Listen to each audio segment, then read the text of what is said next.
Ya'juj dan Ma'juj adalah dua nama suku dari turunan Adam, sama dengan kita manusia. Nabi SAW sebutkan ciri-ciri mereka. Mata mereka sobekannya kecil sehingga mata mereka kelihatan seperti sipit, tapi bola matanya besar. Mereka memiliki rambut yang keriting dan mereka memiliki poster yang umumnya seperti poster manusia. Hanya saja mereka ini memang menjadi fitnah, tanda-tanda hari kiamat. Mereka tidak berbaur dengan manusia yang lain. Salah seorang di antara mereka tahu kalau dia akan mati kalau sudah memiliki anak 1000. Tidak ada pengikutnya dari manusia biasa. Pada saat saya pelajari tentang Ya'juj Ma'juj ini tingkat 3 kuliah, kurang lebih waktu itu tahun 96, 97. Dosen saya membuka kitabnya membahas masalahnya. Saya sempat tanya sendiri, saya bilang, Syekh, jumlahnya Ya'juj Ma'juj itu berapa banyak? Dia bilang tidak terhitung jumlahnya. Karena ada hadis yang berbunyi mereka akan mendatangi sebuah sungai, kalau tidak salah namanya Sungai Tibria. Sungai itu sekarang ada, besar. Bayangkan sungai ya, airnya banyak mengalir. Kata Nabi SAW, mereka akan mampir dan minum di situ. Mereka semua minum air sungai itu, dan yang terakhir dari mereka datang sudah nggak dapat air.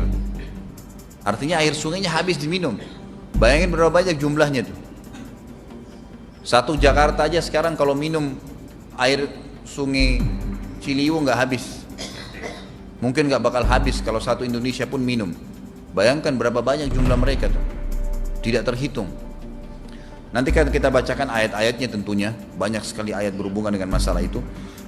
Tapi yang jelas pada saat itu Nabi SAW mengatakan, Allah berfirman kepada Isa, berkata, wahai Isa, aku akan mengeluarkan hamba-hambaku yang tidak ada seorang pun dari kalian bisa mengalahkannya, termasuk Isa alaihissalam, nggak bisa mengalahkan.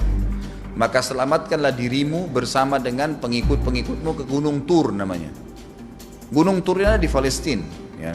Ini rata-rata nanti hari kiamat ini di Syam, banyak negeri Syam. Maka Nabi Isa pun alaihissalam menyelamatkan diri dengan pengikutnya ke Gunung Tur yang diikuti sama orang-orang yang beriman. Lalu tentu yang bisa ikut yang terjangkau pada saat itu, karena dunia sangat luas. Maka yang tidak sempat ikut dengan Nabi Isa alaihissalam, mereka dibunuh oleh Ya'juj Ma'juj. Allah subhanahu wa ta'ala memberikan ciri khas mereka. Artinya cirinya mereka ini, mereka dihimpit di sebuah gunung. Di surah Al-Kahfi dijelaskan oleh Dzulkarnain. Dzulkarnain khilaf antara ahli sejarah mengatakan dia nabi atau dia orang saleh. Tapi Allahu alam, saya cenderung dengan pendapat yang mengatakan dia adalah seorang nabi. Karena Allah SWT angkat ceritanya dalam Al-Quran.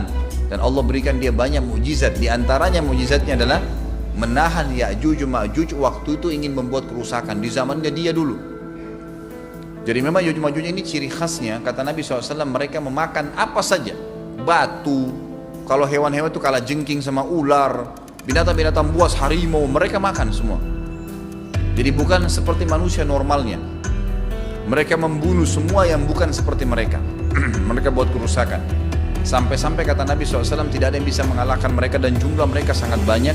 Salah seorang di antara mereka tahu dia akan mati kalau sudah punya 1000 anak dan tidak menikah dengan umumnya orang. 2 suku ini saja. Kata Nabi SAW dalam hadis Bukhari, kecelakaanlah bagi orang-orang yang ada di Jazirah Arab. Kemungkinan besar makna ini adalah tempat mereka dekat dengan Jazirah Arab.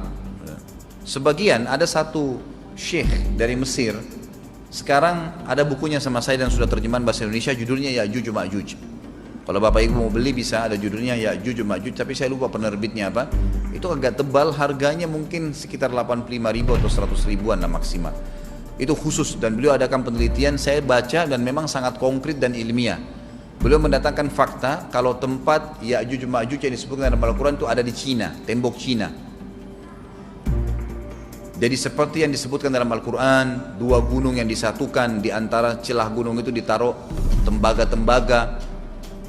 Pernah pemerintah Cina mendapatkan ada celah dari tembok Cina itu yang bolong.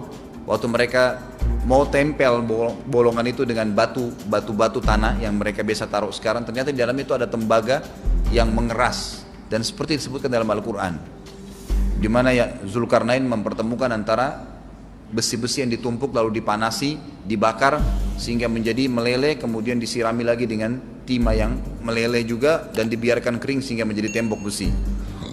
Kata Nabi SAW, kecelakaan bagi orang-orang yang Jazirah Arab karena telah terbuka dari lubangnya Ya'juj Ma'juj sebesar ini. Udah kasih isyarat dengan jari ibu jari sama jari tengahnya. Artinya mereka sudah bisa melihat keluar.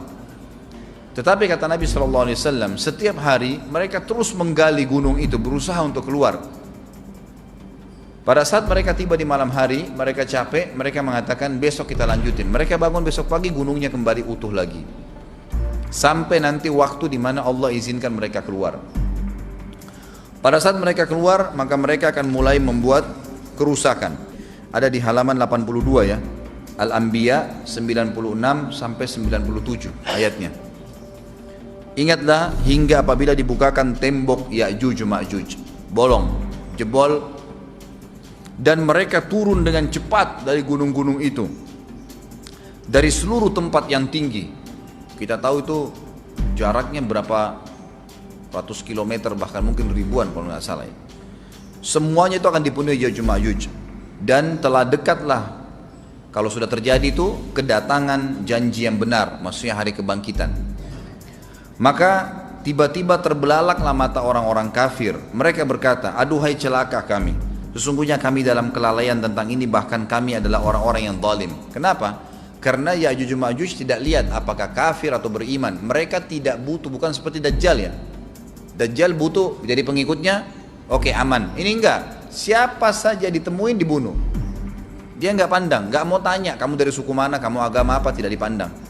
Orang-orang muslim pada saat itu, yang ikut dengan Nabi Isa AS berhasil selamat. Walaupun pada saat itu di muka bumi umumnya orang sudah beriman. Yang dimaksud di sini orang-orang kafir adalah adanya orang-orang yang masuk Islam karena terpaksa, karena mereka tidak terlalu faham pada saat itu, lalu mereka menganggap remeh informasi dari Nabi Isa AS. Maka mereka terbelalak matanya karena dibunuh oleh Ya'juj Ma'juj. Kata Nabi SAW di dalam hadis sahih riwayat Imam Bukhari, bahwasanya Ya'juj Ma'juj akan membunuh siapapun yang mereka temui. Bahkan pada saat mereka sudah merasa menguasai bumi, mereka melepaskan anak-anak panah mereka ke langit. Lalu Allah menurunkan anak-anak panah mereka sebagai fitnah, dipenuhi dengan darah. Maka mereka berkata, kami telah membunuh semua yang ada di bumi dan semua yang ada di langit. Maka sebagai penutup dalam bahasan itu, kata Nabi SAW, Allah lalu mengizinkan Isa untuk berdoa kepada Allah agar memusnahkan mereka. Maka Isa AS pun akhirnya berdoa, meminta kepada Allah Subhanahu Wa Taala agar mereka semua dimusnahkan. Maka pada saat itu pun Allah Subhanahu Wa Taala menurunkan kepada mereka hama. Sebagian hadis menyebutkan serangga kecil seperti cacing, banyak sekali yang menimpa tubuh-tubuh mereka. Setiap orang satu, dan itu membuat mereka mati. Dan mereka mati seketika semuanya. Jadi secara bersamaan semuanya meninggal. Allahu a'lam waktu itu berapa ratus juta jumlah orang Ya'juj Ma'juj pada saat itu, tapi semuanya akan mati. Dan seluruh muka bumi dipenuhi dengan jasad mereka. Setelah itu Nabi Isa AS pun berdoa kepada Allah Subhanahu Wa Taala agar menghilangkan jasad-jasad mereka yang baunya sudah luar biasa waktu saat itu disebutkan dalam hadis. Maka Allah Subhanahu Wa Taala mengabulkan dan mengutus dari arah barat burung-burung yang lehernya panjang dan pelatuk mulutnya besar, yang memegang setiap jasad Ya'juj diambil, diangkat, setiap orang satu burung. Bayangkan berapa banyak miliaran burung pada saat itu. Kita nggak tahu bagaimana, Allahu a'lam, tapi ini wahyu, penyampaian informasi yang pasti. Diambil, kemudian jasad-jasad mereka dilempar ke lautan. Lalu Allah Subhanahu Wa Taala turunkan hujan. Pada saat turun hujan, maka hujan tersebut membersihkan semua bekas-bekas mereka, kotoran mereka, darahnya segala bersih. Maka bumi kembali subur lagi. Tapi tidak disebutkan berhubungan dengan masalah ini berapa lamakah kejadian tersebut terjadi. Kemudian setelah itu Isa AS memimpin lagi di muka bumi sampai beliau meninggal. Setelah Isa AS meninggal, kembali lagi sebagian besar manusia berbuat kekufuran. Kembali manusia berbuat kekufuran. Mereka kembali lalai, nggak ada lagi pemimpinnya karena terlalu banyak orang pada saat itu, maka ada yang kufur lagi.